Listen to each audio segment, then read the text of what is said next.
Thank you all for being here. I'm Sheriff Lopez, Osceola County Sheriff. On April 14th, 2023, the father of a 15-year-old victim spoke to our detectives in reference to his son being sexually battered. The father told us his son had been in the suspect's home, and while he was there, the suspect sexually battered him. The father then confronted the suspect and begged him. The father confronted the suspect. The suspect begged him not to call the police, which of course he did. Good job. The suspect was identified as Joel Velasco Tapil, 36 years of age. The victim stated he met Mr. Tapil on a dating app.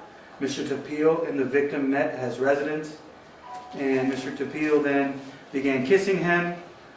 The victim told him to stop multiple times, but Mr. Tapil held him down in his bed and continued sexually battering him. The victim told Tapil to get away from him, and then he left the residence. Mr. Tapil was arrested on a warrant for sexual battery. A search warrant was executed at his residence. Upon searching Tapil's residence, it was learned he was a first-grade teacher at Deerwood Elementary. A DNA search warrant was obtained for Tapil and executed before he was transported to the Osceola County Jail. Deputies and detectives arrested Joel Velasco Tapil, and he's been booked at the jail until further. Zero bond. Has he got a zero bond? I'm not sure. You have the paper there, Allie? Should say on the bills of bond. We're asking if anybody has any additional information, or if anyone has been a victim of this guy. You guys got pictures of him, and there's some videos that are going to be going out, so you guys can post. Please let us know. This is something that's just starting, and we're starting to investigate. We definitely need to make sure that if there's any other victims, we want to keep them safe. And I just want to say something to the parents. There's a lot of dating apps out there. There's a lot of video game rooms where kids are playing together and partaking with people who they really don't know. It's your responsibility as a parent to start monitoring these social media platforms.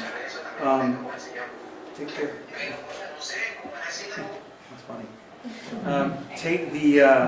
Take your children's phone. They're under 18. It's your phone. It's your laptop. Monitor it. Look through it.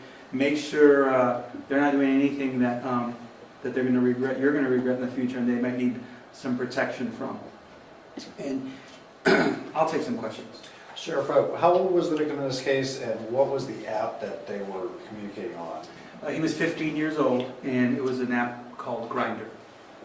So this suspect's a first grade teacher. Any reason to believe at this point, parents of kids in that school should be worried?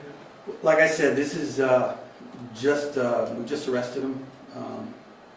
We're going right now with the detectives are doing some follow-ups at Deerwood Elementary, and we're going to look into his background to see if he's exposed to any other children, any other schools. That's what our normal procedure.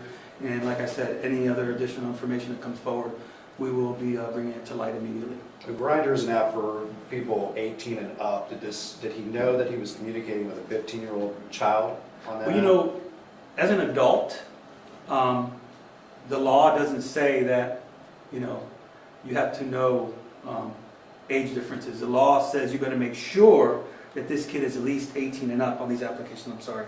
So, we can't sit there and pass a judgment on him just because he says, I didn't know that this kid wasn't of age. That doesn't work under the color of law. You need to be responsible. If you know somebody's age and you do an act in any type of inappropriate sexual misconduct, you're going to be arrested and booked in the jail for those actions. Do we know if he knew his age, though?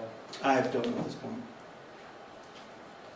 Is this the only charge he's facing, or is he going to be facing aggravated? Right now, it's the one count of sexual battery.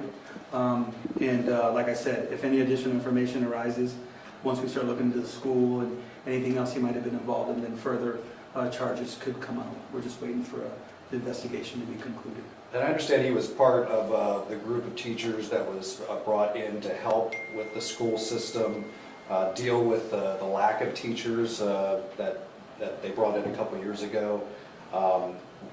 Do we know what his background, if he passed background checks and things like that? Well, right now, he doesn't have a criminal history that we've been able to find.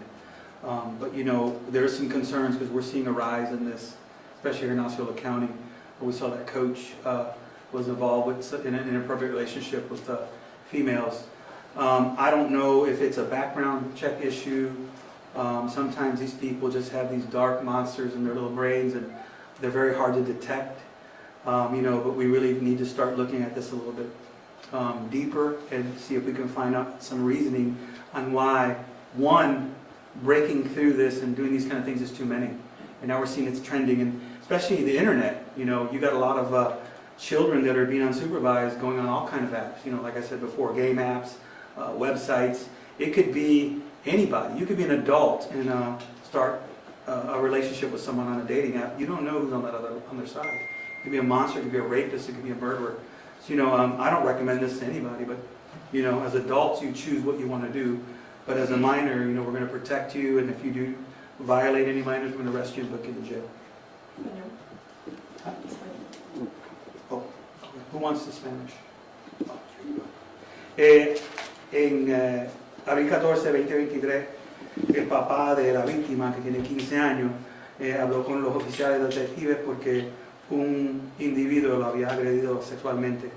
El papá fue a la casa a confrontarlo y llamó a la policía. El sospechoso que fue arrestado no quería que él llame a la policía. Los detectives se envolvieron en la investigación y descubrieron que él había molestado al niño y también que era un maestro en la escuela elemental de Deerwood Elementary. Ahora lo arrestaron por ese acto que cometió contra el niño. Uno de esos websites de buscar pareja, es donde él lo conoció. Le estamos pidiendo a la gente que si tienen, hay algunas víctimas adicionales o tienen información sobre otra persona que pueda haber caído víctima de este individuo, que nos llame de inmediato porque le queremos dar los cargos adicionales si tiene. Ser otra víctima. ¿Un consejo para los padres? Los padres deben de estar monitoreando sus redes sociales, porque si tú tienes un niño que tiene menos de 18 años, tiene un celular o tiene una computadora, la responsabilidad tuya es monitorear, asegurar que no van a caer víctimas de algún depredador sexual, y lo hay. Hemos visto un aumento de eso en las redes sociales, que la gente está usando estas aplicaciones para, meterse e infiltrar a cometer estos actos contra nuestros niños. ¿Y no se sabe si ha cometido más delitos o algo? Eso es lo que estamos investigando ahora. Por ahora no tenemos una historia criminal, pero vamos a seguir buscando y estamos trabajando con la escuela donde él estaba en Deerwood, a ver si hay niños que cayeron víctimas de él.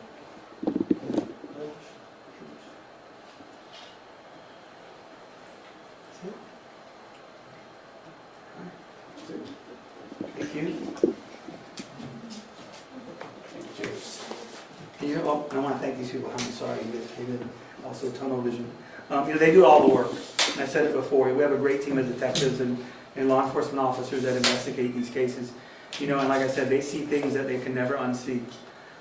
They deal with these things in their brain all day long, every day. It's not just one kid, one victim. It's thousands. And some of them have been doing it for 25 years. And but it's their passion to make sure they keep your kids safe.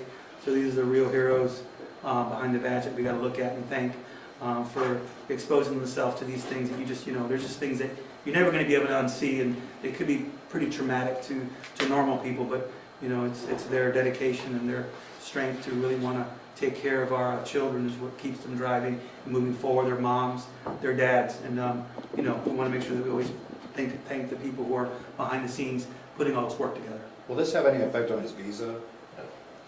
I believe he's from the Philippines, correct? I think It's a J1, yeah. He's from the Philippines. Sorry. I have no clue. I'm hoping it will, but hopefully he'll do about 25 years in prison first, and then we can send him on his happy way.